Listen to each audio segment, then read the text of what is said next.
O distributivismo é o melhor caminho para o Brasil? Faz tempo que pedem para falar sobre distributivismo aqui no canal e eu pensei em como abordar esse tópico sob uma ótica brasileira, levando em consideração a nossa realidade social e a nossa história política.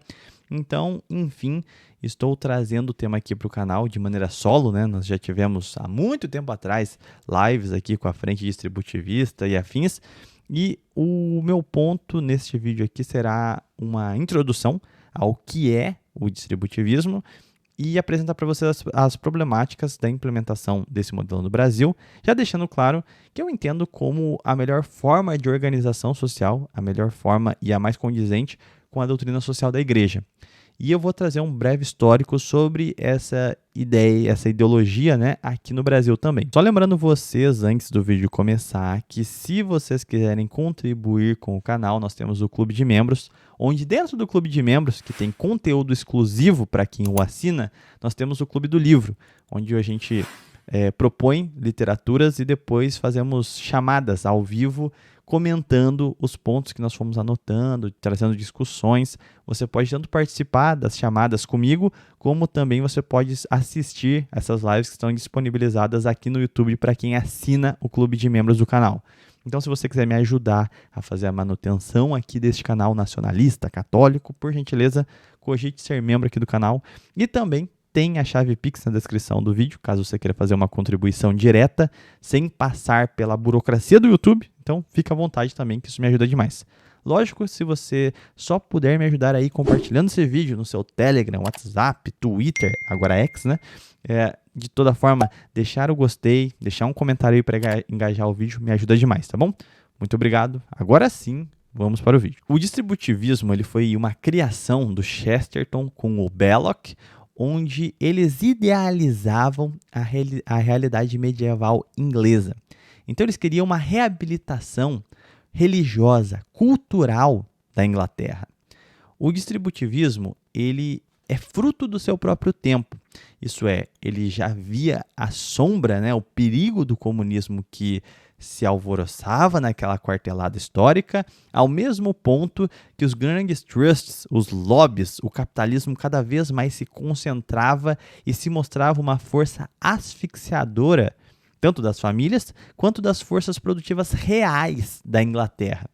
Então era necessário, com base na doutrina social da igreja, esboçar um modelo de organização social que fosse pautado tanto no cristianismo, como nessa oposição ao capitalismo e ao comunismo. Ambas as doutrinas essencialmente anticristãs, anticatólicas. Então, o foco principal do distributivismo era ser essa alternativa, essa terceira via de rejeição ao materialismo. Em termos de organização social, ele se baseava na pequena propriedade, no localismo, isso é, empoderar a vivência prática da sociedade. Seria uma pulverização da propriedade baseada nesse localismo, rejeitando a concentração do capitalismo que geraria a ditadura do capital. Da mesma forma e na mesma proporção, haveria uma rejeição ao gigantismo do Estado, que seria a feição socialista, a contraparte do capitalismo, mas que gerava deformidades de igual tamanho na sociedade de então. A forma de você garantir a vida social, pegando esses nichos que ficariam abertos, né, devido à ação que impacta diretamente na sociedade de grandes trusts ou ações do Estado, seria justamente a produtividade de uma sociedade orgânica. Se você resguarda a pequena propriedade e a disponibilidade de crédito às pessoas para, então, aplicar nos seus ofícios, nas suas feitorias, isso permitiria uma pujança e uma organização natural da sociedade. Sendo assim, quando você tem uma sociedade equilibrada e impede a concentração típica do capitalismo, você consegue encontrar uma harmonia na sociedade onde as próprias pessoas, dentro dos seus meios, e elas estando limitadas à pequena propriedade, à não concentração do capital, teriam naturalmente de se associar para as suas empreitadas, né, econômicas, empreendimentos e afins. Então, isso criaria um comunitarismo. A necessidade da comunidade, do localismo. A pequena propriedade imporia esses limites à cobiça humana e seria necessária fraternidade para com o próximo, para a própria prosperidade geral daquela localidade, dessa população, em última instância, obedecendo às características do princípio de subsidiariedade, da localidade surge a região, da região surge, né, uma instância provincial e, por fim, a nacional. Essas grandes instâncias de solidariedade que compõem um país. Então, seria trabalhar tudo a partir da família e da pequena propriedade. E a partir da pequena propriedade, você tem por si, né, a origem dos ofícios, aquilo que enobrece o homem. Então, esses são os ditames do distributivismo de maneira muito simplificada. E eu tentei trazer aqui de maneira mais direta para vocês as causas e consequências tanto do que eles enfrentam quanto das suas prerrogativas nas soluções dos problemas a qual se avizinhavam a sua época de formulação. O elefante na sala aqui é justamente as questões relacionadas ao histórico brasileiro. Como você observa, o Chesterton e o Belloc estavam pensando na realidade inglesa, principalmente olhando para o medievo. No último vídeo sobre parlamentarismo, eu falei sobre como a ideia de um parlamento se estabeleceu na Europa, ou seja, um continente que enfrentou o feudalismo, que chegou, em diversos casos, a alcançar a pequena propriedade, então passou por reformas sociais e por experiências históricas que o poder foi nivelado. E isso permite a apreciação de uma ideologia que se baseia nesse conceito mesmo. Ou seja, de você estruturar uma sociedade inteira no desmonte de qualquer tipo de concentração, unicamente na pequena propriedade. É uma forma de igualdade, mas uma igualdade na rejeição do socialismo. Isso é, uma vez que você consegue rejeitar o capitalismo, mas preservar a propriedade privada, você consegue, dentro de termos de propriedade, pregar uma igualdade entre os cidadãos. Então, é uma posição, como se observa, de rejeição às prerrogativas marxistas para a busca de igualdade e uma rejeição ao capitalismo nos marcos em que ele defende a propriedade privada, ou seja, é uma defesa da propriedade real, sem aquela dinâmica de concentração que avilta, em última instância, a própria capacidade de empreendimento do homem atomizado.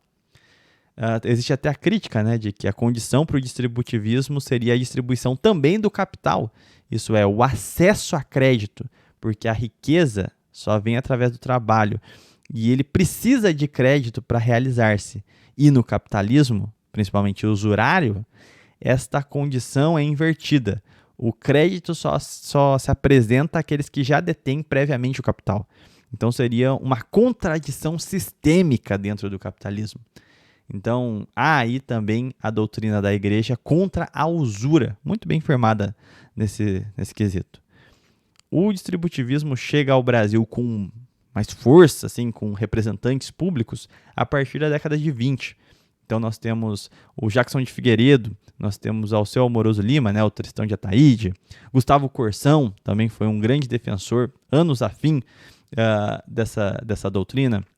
Então seria uma proposição política baseada na doutrina social da igreja, o que explica, né, evidentemente, a maior parte dos seus defensores serem oriundos dos centros tradicionalistas do catolicismo, né?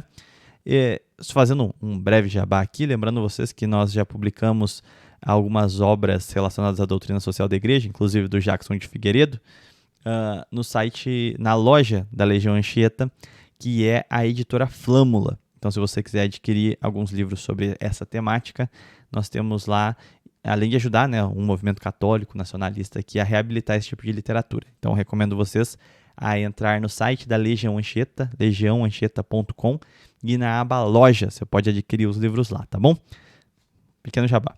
Mas voltando sobre os defensores no Brasil, em larga escala, por exemplo, nós tivemos uma defesa retórica, na prática, dos integralistas também. A maior parte dos integralistas se diziam distributivistas, e ficava implícita na doutrina também, que eles rejeitavam o capitalismo nos seus moldes, e com muita ênfase o comunismo.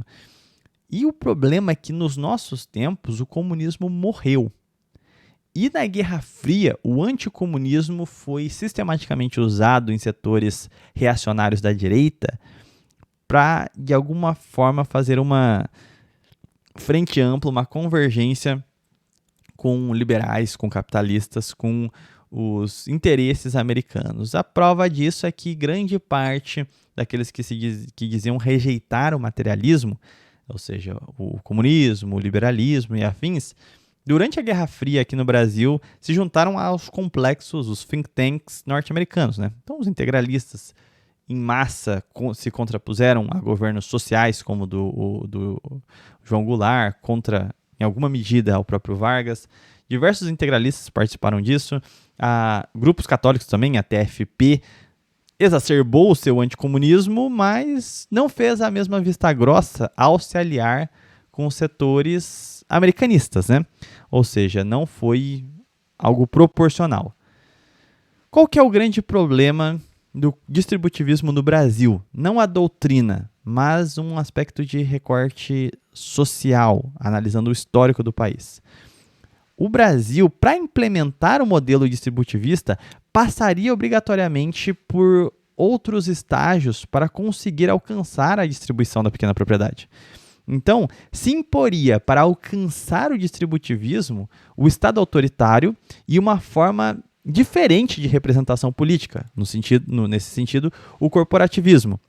Então, a gente precisaria, primeiramente, para a gente aplicar isso na prática, ter vontade política. Para a gente conseguir representantes racionais que desejassem alcançar esse estado de aperfeiçoamento da sociedade, é impossível fazer isso com um modelo de representação política que aspira apenas às condições mais baixas e amorfas da nossa sociedade. Novamente, faço referência aqui ao último vídeo do canal sobre parlamentarismo. A democracia liberal deve ser substituída por um modelo de representação efetivo e realmente compromissado com as demandas sociais. Isso é o corporativismo. Só a partir da representação pelo trabalho é que a gente consegue pensar em termos de pequena propriedade, de conciliação, de capital barato. Pela democracia liberal, quando não se coloca um entrave quase intransponível, conseguir políticos que pensem nesses termos, se encontram entraves quase intransponíveis na execução, porque a própria dinâmica do modelo liberal democrático não permitiria um projeto desse seguir à frente. Em segundo ponto, você vai ter, nesse primeiro ponto eu coloco aqui para vocês, tá? Uma organização política profissional para substituir o parasitismo liberal. Isso a gente teria que mudar a forma de governo para alcançar reformas nesse sentido. E quando eu falo sobre Estado autoritário, vem um choque com essas prerrogativas muito fortemente anticomunistas que cegaram grande parte da direita nacionalista, tradicionalista e afins no século XX, que seria o anticomunismo. O comunismo morreu, só que as marcas dele no pensamento mais reacionário são problemáticas, a ponto de que o ideal distributivista, não professado, mas de fato aplicado, ficou muito mais próximo de algumas forças progressistas do que do reacionarismo, que se empenhou na luta anticomunista, mesmo que defendendo instituições sociais totalmente indefensáveis. É o caso que eu falei do João Goulart. Tipo assim, as reformas de base previam reforma agrária. Como que você pretende fazer todo um modelo baseado na pequena propriedade num país de tradição escravocrata, que nunca passou por uma reforma agrária? É um ponto indelével para se alcançar o distributivismo o ataque ao latifúndio.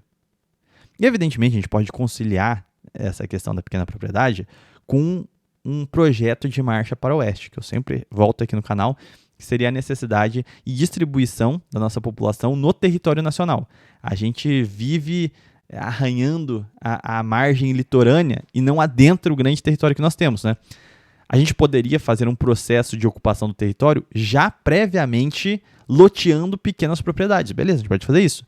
Mas isso passa por desmontar certos latifúndios que agora já estão no centro-oeste, em certas regiões do norte do Brasil.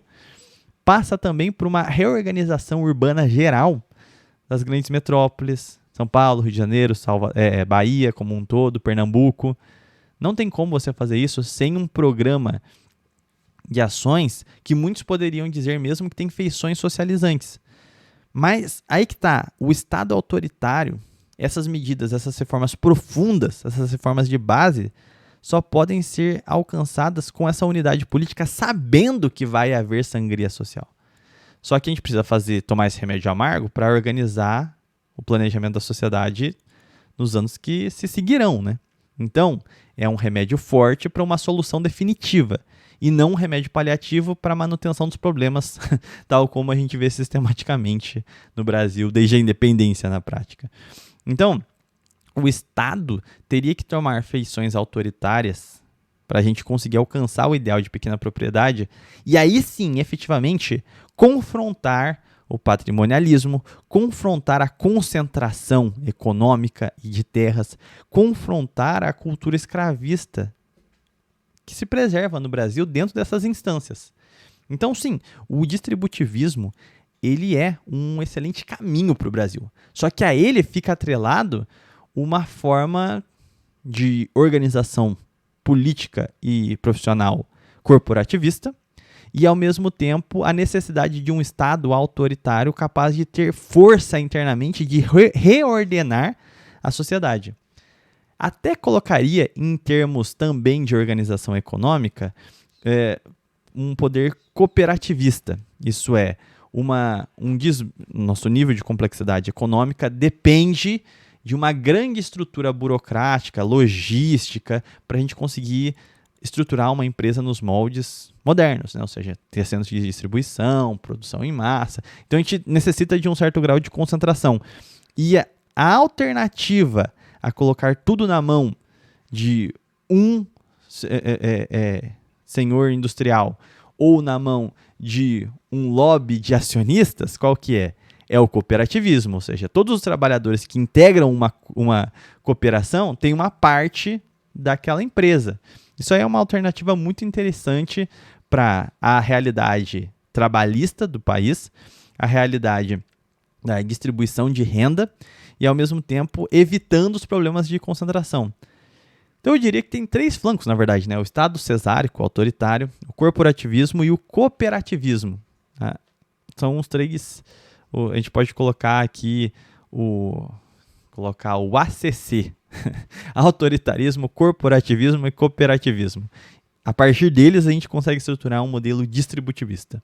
Isso é, um país com um modelo político e social alinhado com a doutrina social da igreja. Enfim, esses aqui são os meus 2 dedos a respeito do distributivismo. Se você gostou, novamente, não se esqueça de deixar o gostei, um comentário, compartilhar esse vídeo. Se vocês têm críticas ou contraposições, a aba dos comentários está aí para vocês, tá bom? Vou ficando por aqui. Até um próximo vídeo ou live. Tchau, tchau.